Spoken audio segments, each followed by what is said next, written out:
الله أكبر الله أكبر لا إله إلا الله الله أكبر الله أكبر ولله الحمد. الله أكبر كبيرا والحمد لله كثيرا وسبحان الله بكرة وأصيلا. الله أكبر الله أكبر الله أكبر ولله الحمد. الله أكبر وأجل. الله أكبر على ما هدانا.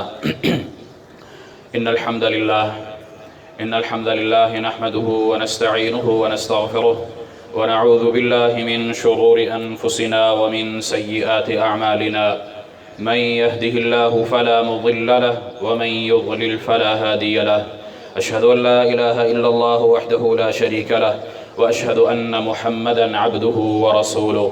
يا أيها الذين آمنوا اتقوا الله حق تقاته ولا تموتن إلا وأنتم مسلمون. يا أيها الناس اتقوا ربكم الذي خلقكم من نفس واحدة وخلق منها زوجها وبث منهما رجالا كثيرا ونساء.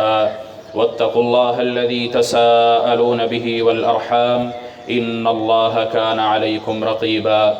يا أيها الذين آمنوا اتقوا الله وقولوا قولا سديدا يصلح لكم أعمالكم ويغفر لكم ذنوبكم ومن يطع الله ورسوله فقد فاز فوزا عظيما.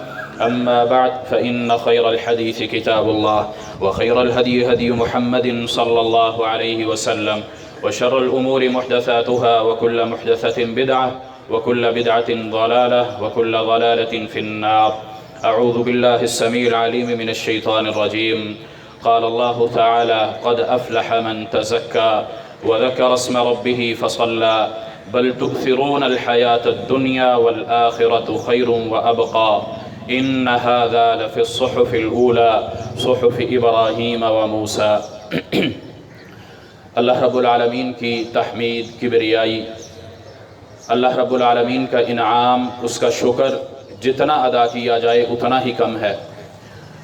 آج ہم اپنے رب سے اپنی ان محنتوں کا، اپنی اس لگن کا جس سے ہم نے رمضان المبارک گزارا، صبح سے لے کر شام تک اللہ کی اطاعت کے اندر ہم نے حلال چیزوں کو بھی چھوڑا، اور شام سے لے کر رات سے لے کر صبح تک اللہ رب العالمین کی نبی علیہ السلام کی بتلائی ہوئی عبادات پر عمل کرتے ہوئے گزارا۔ بے شک کہ یہ عبادات، یہ روزے، یہ زکوٰۃ، یہ عبادات، قیام، تلاوت قرآن مجید، اذکار، جتنی بھی چیزیں ہیں، یہ اللہ رب العالمین نے تو نبی علیہ السلام کے ذریعے ہمیں بتلائی ہیں۔ در حقیقت اس کے اندر فائدہ ہمارا ہی ہے، در حقیقت اس کا جو صلہ ہے وہ ہمیں ہی ملنا ہے، در حقیقت اس کا جو بدلہ ہے اس دنیا کے اندر، اس زندگی کو اطاعت کے اندر گزارنے کے بعد جب ہم رب کے حضور حاضر ہوں گے اور ہم نے والآخرۃ خیر وابقیٰ اللہ رب العالمین کے اس اعلان کو سمجھتے ہوئے، اس پر عمل کرتے ہوئے اپنی اس دنیا پر آخرت کو مقدم رکھا، تو پھر اللہ رب العالمین کے ہاں ایسے لوگوں کے لیے بہترین انعام ہے جس نے اللہ کی اطاعت کے اندر پورے مہینے کو گزارا، اس مہینے کو گزارنے کے بعد اپنی باقی زندگی کو بھی اس نے اس مہینے کی طرح گزارنے کی کوشش کی۔ اسی طرح اس نے رمضان المبارک کے فرض روزے تو باقی دنوں کے اندر نہیں ہیں، باقی مہینوں کے اندر موجود نہیں ہیں، لیکن نفلی روزے موجود ہیں، نفلی عبادات موجود ہیں۔ اسی طریقے سے اپنے آپ کو اس نے مسجد کے ساتھ لگا کر رکھا، اسی طریقے سے اپنے وقت کو اس نے سیٹ کر کے رکھا۔ صبح اٹھتا ہے، اذان ہوتی ہے تو مسجد کے اندر موجود ہے، فجر کی نماز ادا کرتا ہے، ذکر اذکار کرتا ہے، تلاوت قرآن مجید کرتا ہے، اللہ کے راستے میں دل کھول کر خرچ کرتا ہے، اور اسی طرح بقیہ 5 نمازیں ادا کرتا ہے۔ 5 نماز ادا کرنے کے بعد پھر اللہ کے سامنے سر سجود ہونے کے لیے طویل ترین قیام کے لیے کھڑا ہو جاتا ہے۔ نبی علیہ السلام کا قیام یہ پوری عمر ہی رہا کرتا تھا، صرف ایک رات آپ علیہ السلام نے نہیں کیا۔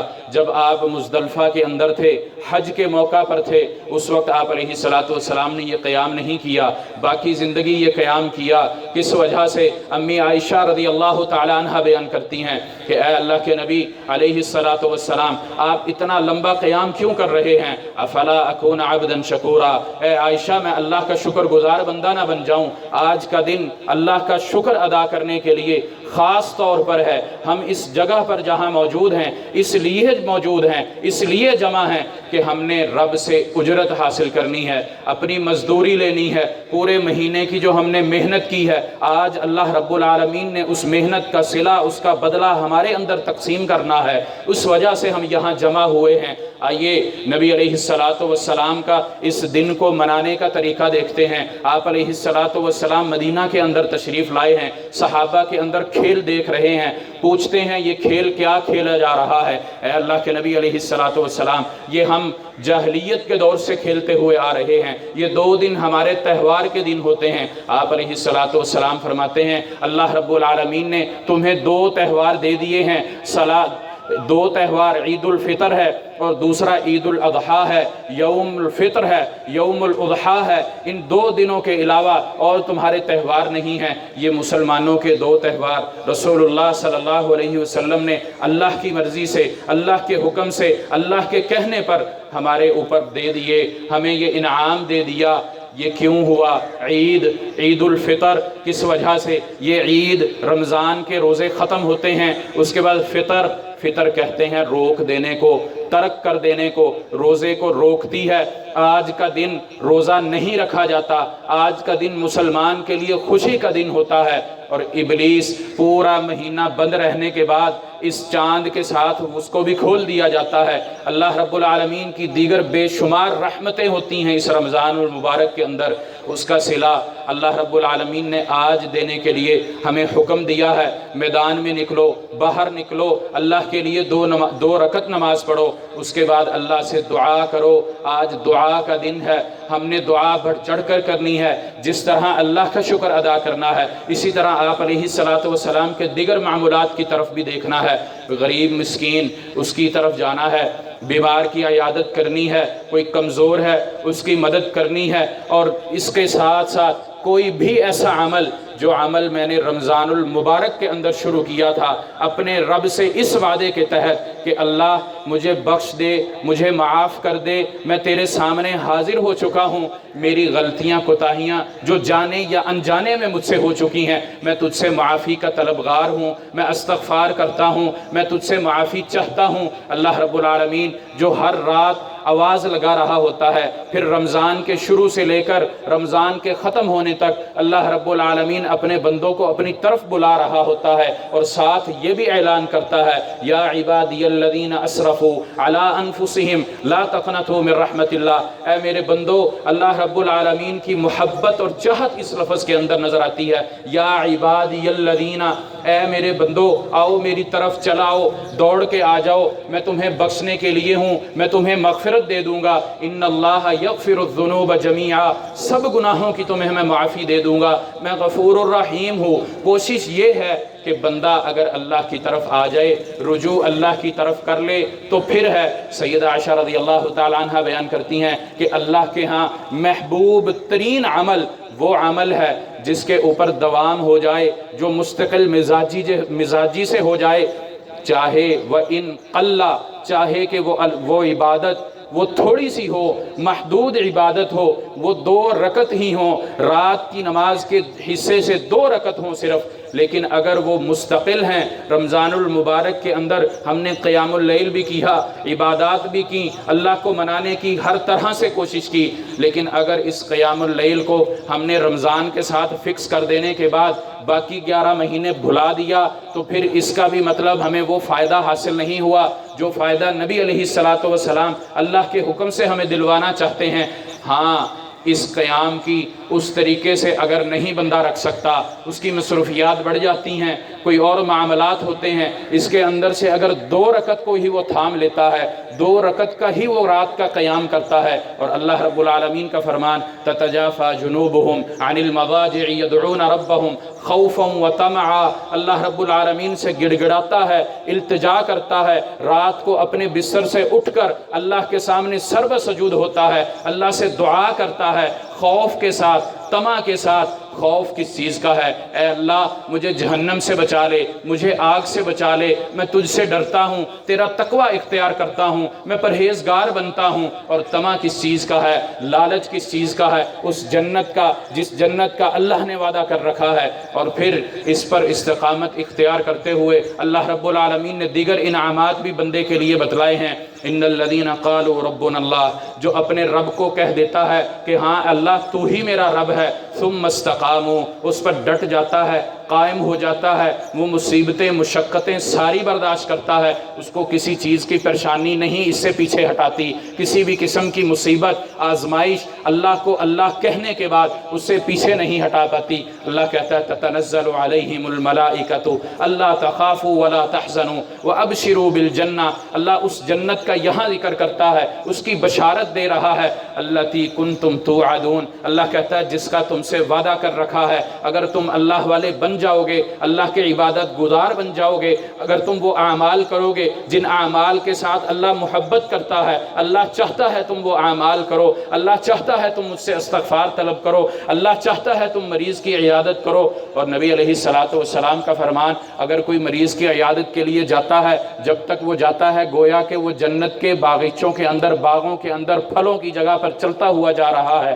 اور جب وہ مریض کے پاس بیٹھ جاتا ہے اللہ کی رحمت اس کے اوپر ہوتی ہے، اللہ کی مغفرت اس کو ملتی ہے۔ یہ ایک مریض کی عیادت کرنے کی فضیلت ہے۔ نبی علیہ السلام عید کے دن اس کا بھی اہتمام کرتے، نبی علیہ السلام یتیم اور مسکین کا بھی خیال کرتے، بیواؤں کا بھی خیال کرتے، اور آپ علیہ السلام نے فرمایا کہ جو یتیم کی کفالت کرتا ہے، انا وہاتینی فی الجنہ، میں اور وہ اس طرح جنت کے اندر ہوں گے جس طرح یہ دو انگلیاں ہیں، اتنا قریب ترین، درمیان کے اندر کوئی فاصلہ ہی نہیں آپ علیہ السلام نے رکھا۔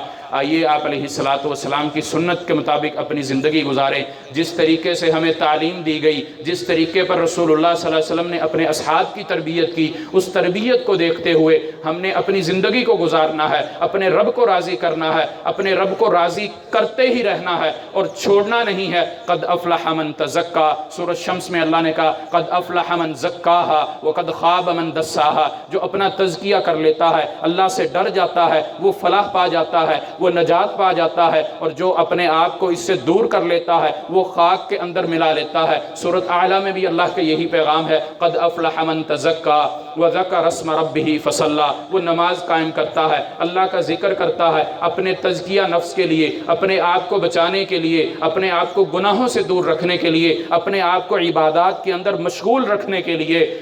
پھر دنیا کے ساتھ اس کا جو لگاؤ ہوتا ہے، بل تؤثرون الحیات الدنیا، وہ دنیا اس طرح گزارتا ہے کہ میرا اس سے کوئی لینا دینا نہیں ہے۔ آپ علیہ السلام کا فرمان ہے، اگر سمندر کے اندر سوئی ڈبو کر نکالو، اس کے ساتھ جو پانی لگتا ہے، دنیا کا معیار اللہ کے ہاں اتنا ہے جتنا کہ وہ اس سوئی کو پانی لگ رہا ہے۔ آپ علیہ السلام نے ایک دفعہ صحابہ کو مثال کے طور پر سمجھانے کے لیے کہا کہ یہ بکری کا بچہ ہے، یہ مردہ پڑا ہوا ہے، اس کو کون خریدے گا؟ صحابہ پریشان ہوتے ہیں، اللہ کے نبی علیہ السلام پہلے تو وہ ہے ہی بکری کا بچہ، پھر وہ مردہ ہے، اس کو کون خریدے گا؟ آپ علیہ السلام فرماتے ہیں یہی دنیا کی مثال ہے اللہ کے ہاں، جس طرح تم اس کو نہیں چاہتے اس طرح دنیا بھی اللہ نہیں چاہتا۔ ہاں دنیا کے اندر اللہ نے تمہیں بھیجا ہے، ایک مشیت ہے، اس کی تخلیق ہے، اس کی مرضی ہے، اس نے جو طریقہ بتایا ہے اس کے تحت گزارنی ہے۔ دنیا اسی طرح ہی گزارنی ہے مومن نے، جس طرح اس کے لیے جیل ہے، کافر کے لیے یہ جنت ہے۔ اس دنیا کو اپنے لیے جنت نہیں سمجھنا۔ اللہ رب العالمین کہتا ہے دنیا کے پیچھے بھاگو گے، دنیا تم سے نکل جائے گی، تمہارے پاس نہیں رہے گی، اس نے چھوڑ کر ہی جانا ہے، کیونکہ وہ ہے ہی جانے کے لیے۔ ہاں والآخرۃ خیر وابقیٰ، اگر آخرت کے لیے تیاری کرو گے اور وہ تم سے چھوٹ کر نہیں جائے گی، ہاں اگر آخرت کے لیے تم اس سے بھاگو گے وہ تمہیں چمٹے رہے گی، وہ تمہیں پکڑے رکھے گی، کیونکہ آخرت آنی ہی آنی ہے، وہ ہم ازل سے ہے اور پھر اس نے رہنا ہی رہنا ہے۔ اس دنیا سے انسان نے جو محدود وقت ہے اس کا وہ پورا کر کے آخرت میں جانا ہے، اور پھر وہیں اس نے ٹائم گزارنا ہے۔ اللہ نے جو آگے تخلیق کا سسٹم رکھا ہے، اس کی جو مرضی اور مشیت کے تحت ہے، اسی نظام کے تحت سب نے وہاں جانا ہے۔ اور پھر اللہ رب العالمین نے یہ کوئی اس تخلیق کرنے کے بعد اس امت ہمیں بھیجنے کے بعد امت محمدیہ کو ہی صرف نہیں بتایا، بلکہ اللہ رب العالمین کہتا ہے ان ھذا لفی الصحف الاولیٰ، تم سے پہلے جو کتابیں آئیں، صحف آئے، جو چیزیں نازل ہوئیں، جبرائیل امین جو انبیاء پر پیغام لے کر آتے رہے، ان کے لیے بھی یہی پیغام تھا، صحف ابراہیم و موسیٰ، موسیٰ اور ابراہیم کے صحف میں بھی ایسا ہی تھا، تمہاری کتاب کتاب اللہ انا نحن نزلنا الذکر و انا لہ لحافظون، جس کا حفاظت کا ذمہ اللہ نے اپنے پاس رکھا ہے۔ قرآن مجید ہم رمضان المبارک میں اہتمام کے ساتھ سنتے ہیں، قاری صاحب پڑھتے ہیں، اس کا دور کرتے ہیں، اس کو تھام لینا چاہیے۔ ثم استقاموا، اس پر ڈٹ جانا چاہیے، قرآن مجید سے اپنا لگاؤ لگا لینا چاہیے، اللہ رب العالمین کا اس پر ہر وقت شکر ادا کرتے رہنا چاہیے۔ اور صحابہ کرام رضوان اللہ علیہم اجمعین کیا کیا کرتے تھے کہ وہ 6 مہینے دعا کرتے تھے، اے اللہ یہ جو رمضان تو نے ہمیں دیا ہے اس کو قبول کر لے، اگلا باقی آنے والا وقت کہتے تھے اگلا رمضان المبارک اے اللہ ہمیں نصیب فرما، ہم اپنی بخشش اور مغفرت کے طلب کر لیں، جبکہ رسول اللہ صلی اللہ علیہ وسلم کا عمل تھا، صحیح بخاری اور مسلم کی روایت کے مطابق آپ صلی اللہ علیہ وسلم 70 دفعہ استغفار کرتے تھے، مسلم کی روایت کے مطابق 100 دفعہ استغفار کیا کرتے تھے۔ آئیے اللہ سے استغفار طلب کریں، اللہ سے مغفرت طلب کر لیں، اپنی بخشش لے لیں، اپنے معاملات دیکھ لیں، دنیا اس طرح گزاریں جس طرح ہم نے آج ہیں، تھوڑی دیر بعد چلے جانا ہے، اور اس میں قطعاً کوئی شک نہیں ہے کہ دنیا ابدی قطعاً نہیں ہے، یہ تھوڑی سی محدود ہے، رہ جانے والی ہے۔ جب اللہ کے ہاں اللہ کے وعدے کے لیے ہم کھڑے ہوں گے اس وقت ہمیں یہی لگے گا کہ شاید جب اللہ پوچھے گا ہاں دنیا کتنی کاٹ کر آیا، اللہ 1 منٹ چند سیکنڈ بس، اس سے زیادہ کچھ نہیں، کیونکہ اس وقت وہ دن 50,000 سال کا دن ہوگا۔ اس دن سے ڈر جانا چاہیے، اللہ سے ڈرنا چاہیے، اللہ کے ساتھ اپنے تقوی کو مضبوط کرنا چاہیے، اپنے دل کو اپنے رب سے لگانا چاہیے، اپنے رب کی عبادات کے اندر لگانا چاہیے۔ اس رمضان کی عبادات کو پورے سال لے کر جائیں۔ رسول اللہ صلی اللہ علیہ وسلم کا فرمان ہے من صام رمضان ثم اتبعہ من شوال، شوال کے جو 6 من شوال، جو شوال کے 6 روزے رکھتا ہے، کانا کصیام الدہر، گویا کہ رمضان المبارک کے روزے رکھنے کے بعد 6 شوال کے روزے وہ رکھتا ہے، وہ چاہے 2 شوال سے شروع کر لے، وہ چاہے مسلسل سے رکھ لے، وہ چاہے چھوڑ کر رکھ لے، اس کو آزادی ہے، اس میں کوئی پابندی نہیں ہے۔ آپ علیہ الصلوۃ والسلام فرماتے ہیں گویا کہ اس نے الدہر، پورے زمانے کے پوری زندگی کے روزے رکھے، اگر وہ ہر سال اسی طرح کرتا رہتا ہے، رمضان المبارک گزرا، شوال کے 6 روزے رکھے، اور رمضان کی پریکٹس کے بعد یہ 6 روزے مشکل نہیں ہوتے۔ ہاں اللہ کے نبی علیہ الصلوۃ والسلام کی اس حدیث کے مطابق اللہ سے اپنا اجر لینے کے لیے پورا سال روزوں کے ساتھ گزارنے کے لیے ہمیں ان 6 روزوں کو رکھنا چاہیے۔ بڑی فضیلت ہے۔ اللہ کے نبی علیہ الصلوۃ والسلام اپنی زندگی میں کثرت سے یہ عمل کیا کرتے تھے، کس وجہ سے کہ اللہ نے اسوہ حسنہ بنایا تھا مسلمانوں کے لیے، امت کے لیے، صحابہ کے لیے، اور رہتی دنیا تک اللہ نے اسوہ حسنہ کہا ہے، ورنہ نبی علیہ الصلوۃ والسلام کو اللہ نے ان سب چیزوں سے پاک بنایا تھا، گناہوں سے آزاد تھے، اللہ کے محبوب تھے، اللہ کے برگزیدہ تھے، لیکن امت کو بتلانے کے لیے آپ علیہ الصلوۃ والسلام روزے رکھا کرتے، لمبا قیام کرتے، اللہ کے شکر گزار بندے بننے کے لیے کیا کرتے، اور پھر عبادات سکھلائیں بتلائیں، کہیں میدان جہاد میں کھڑے رہے، روزے کی حالت میں بھی کھڑے رہے، کس وجہ سے کہ میں امت کو بتانے کے لیے کہ اللہ نے مجھے حاکمیت بھی دی، ریاست بھی دی، بادشاہ بھی ہوں، خلیفہ بھی ہوں، امیر بھی ہوں، اس کے باوجود اللہ کی اطاعت میں اس طرح دنیا گزارنی ہے کہ دنیا انتہائی محدود ہے، اللہ کے پاس جانا ہے، موت آنی ہے۔ ہاں وہ خوش نصیب ہے جس سے اللہ راضی ہو گیا، جس کی موت آئی اور جنت کے فرشتے اس کی روح کو لے کر جانے والے ہوئے، وہ کامیاب ہے، وہ کامران ہے۔ جس کا اس کا معاملہ برعکس ہے، اس کو اپنے معاملے میں آج ہی سوچنا ہے، اپنا تزکیہ نفس آج کرنا ہے، اپنے معاملات کو آج چیک کرنا ہے، اور چیک کرنے کی یہ مہلت ہماری چلتی سانس کے ساتھ ہے۔ جب روح چھوڑ گئی جسم کا حصہ، جسم کا ساتھ جب چھوڑ گئی تو پھر یہ مہلت ختم ہو گئی۔ اس کے بعد اگر ہمارا معاملہ اس کے برعکس ہے، اللہ والوں کا ساتھ نہیں ہے، اس کے علاوہ ہم کہیں اور ہیں، تو پھر اللہ کا وہ وعدہ بھی یاد رکھنا چاہیے، ہذہ جہنم التی کنتم توعدون، یہ وہی جہنم ہے جس کا تم سے وعدہ کیا ہے۔ اس دن اگر بندہ زبان بھی چلانا چاہے گا، اللہ اعلان کرتا ہے سورۃ یاسین میں، الیوم نختم علی افواہہم وتکلمنا ایدیہم وتشہد ارجلہم بما کانوا یکسبون، اللہ زبانوں پر مہر لگا دے گا، منہ بند کر دے گا، ہاتھ بولیں گے، پاؤں گواہی دیں گے، بندہ پریشان ہو جائے گا کہ میرے خلاف کیوں بات کر رہے ہو؟ یہ وہ کہیں گے کہ اللہ نے تجھے دنیا میں بولنے کی طاقت دی تھی، اللہ نے تجھے بلوایا تھا، آج اسی رب نے ہی ہمیں بلوایا ہے، ہم سے وہ گواہی چاہتا ہے، شہادت چاہتا ہے، آج ہم نے دینی ہے اللہ کی اطاعت کے اندر، اللہ کی فرما برداری کے اندر، اور دنیا وما فیہا، جو بھی چیزیں ہیں اور اس کے اوپر آسمانوں میں اللہ کی اطاعت اور فرما برداری کے اندر ہیں، نجات اس کی ہے جس نے اپنے نفس کو پہچان لیا، اپنے آپ کو گناہوں سے بچا لیا، حاسبوا قبل ان تحاسبوا، اپنا محاسبہ اس سے قبل کر لیا کہ اس کا کوئی محاسبہ کر لے، وہ نجات پا گیا۔ اللہ رب العالمین سے دعا کرتے ہیں کہ اللہ تعالی ہمیں بھی نجات دے دے، ہم سے بھی راضی ہو جائے، ہم سے بھی خوش ہو جائے، ہمارے جو گزرے لوگ ہیں ان کو بھی اللہ رب العالمین معاف فرما دے۔ وآخر دعوانا ان الحمد للہ رب العالمین۔ یا رب لک الحمد کما ينبغی لجلال وجهک وعظیم سلطانک۔ اللهم صل على محمد وعلى آل محمد كما صليت على إبراهيم وعلى آل إبراهيم إنك حميد مجيد. اللهم بارك على محمد وعلى آل محمد كما باركت على إبراهيم وعلى آل إبراهيم إنك حميد مجيد. ربنا ظلمنا أنفسنا وإن لم تغفر لنا وترحمنا لنكونن من الخاسرين. ربنا اغفر لنا ذنوبنا ولإخواننا الذين سبقونا بالإيمان ولا تجعل في قلوبنا غلا للذين آمنوا ربنا إنك رؤوف رحيم. ربنا إنك غفور رحيم. ربنا آتنا في الدنيا حسنة وفي الآخرة حسنة وقنا عذاب النار. ربنا لا تزغ قلوبنا بعد إذ هديتنا. ربنا لا تزغ قلوبنا بعد إذ هديتنا وهب لنا من لدنك رحمة إنك أنت الوهاب. ربنا ولا تحملنا ما لا طاقة لنا به. ربنا ولا تحملنا ما لا طاقة لنا به. واعف عنا واغفر لنا وارحمنا أنت مولانا فانصرنا على القوم الكافرين. اللهم اشفنا واشف مرضانا ومرضى المسلمين والمسلمات. اذهب البأس رب الناس. اذهب البأس رب الناس واشف أنت الشافي لا شفاء إلا شفاؤك شفاء لا يغادر سقما. اذهب البأس رب الناس واشف أنت الشافي لا شفاء إلا شفاؤك شفاء لا يغادر سقما. اللهم اغفر لنا وللمؤمنين والمؤمنات والمسلمين والمسلمات بل أحياء منهم والأموات. اللهم اغفر لحينا وميتنا وشاهدنا وغائبنا. اللهم اغفر لهم وارحمهم فإنك أنت الغفور الرحيم. اللهم اغفر لهم وارحمهم فإنك أنت الغفور الرحيم. اللهم إنا نجعلك في نحورهم ونعوذ بك من شرورهم. اللهم إنا نجعلك في نحورهم ونعوذ بك من شرورهم.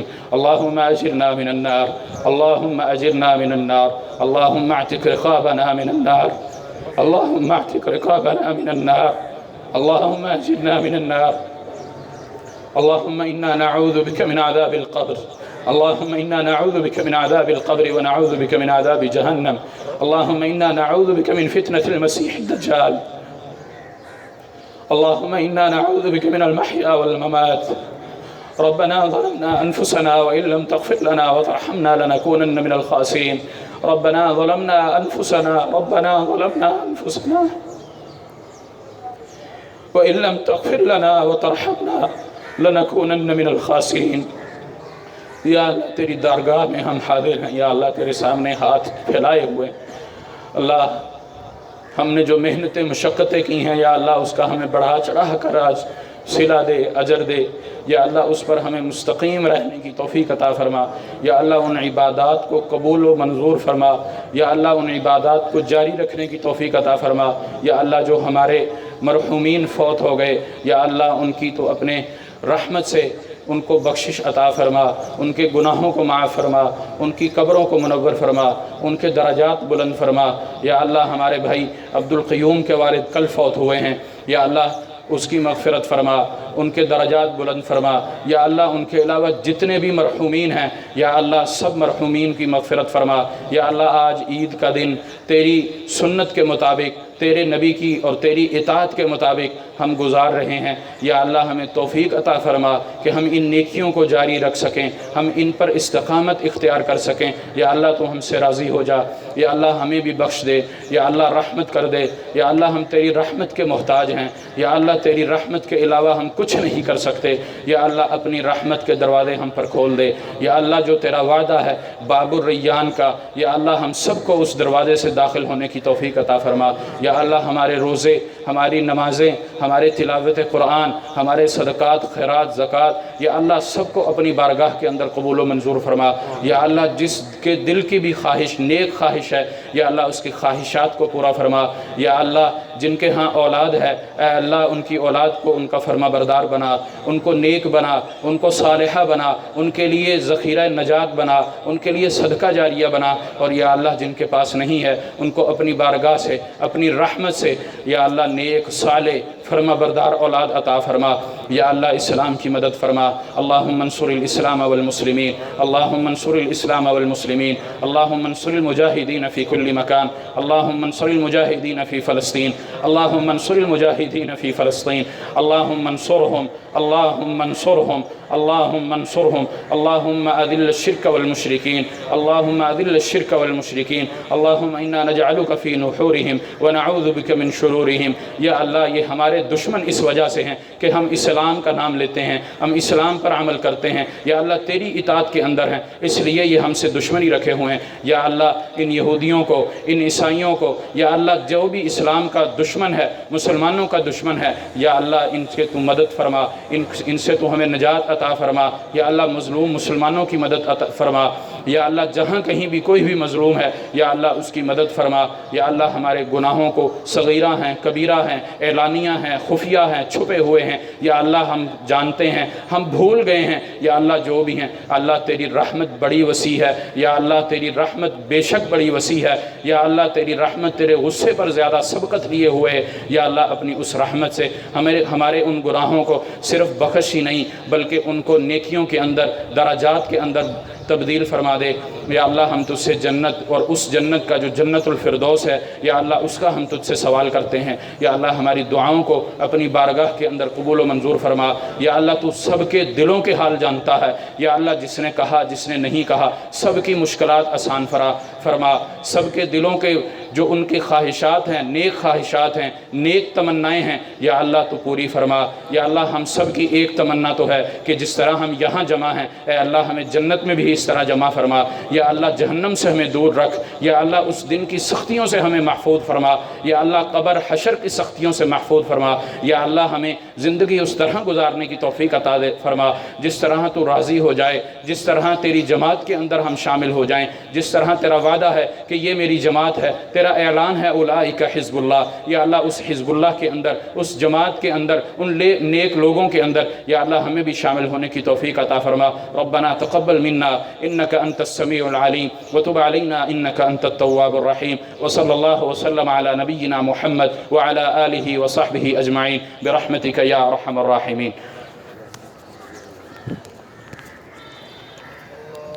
جس راستے سے آئے ہیں وہ راستہ تبدیل کر کے واپس جائیے، تکبیرات بلند کریے۔ نبی علیہ السلام کا یہ مسنون عمل ہوا کرتا تھا۔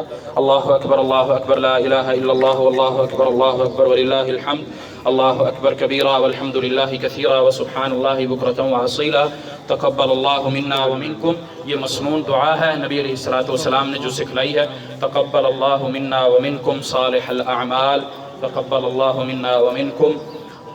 سیدنا ابن عباس رضی اللہ تعالی عنہما یہ الفاظ پڑھا کرتے تھے، اللہ اکبر اللہ اکبر اللہ اکبر وللہ الحمد، اللہ اکبر واجل، اللہ اکبر علی ما ہدانا، تقبل اللہ منا ومنکم۔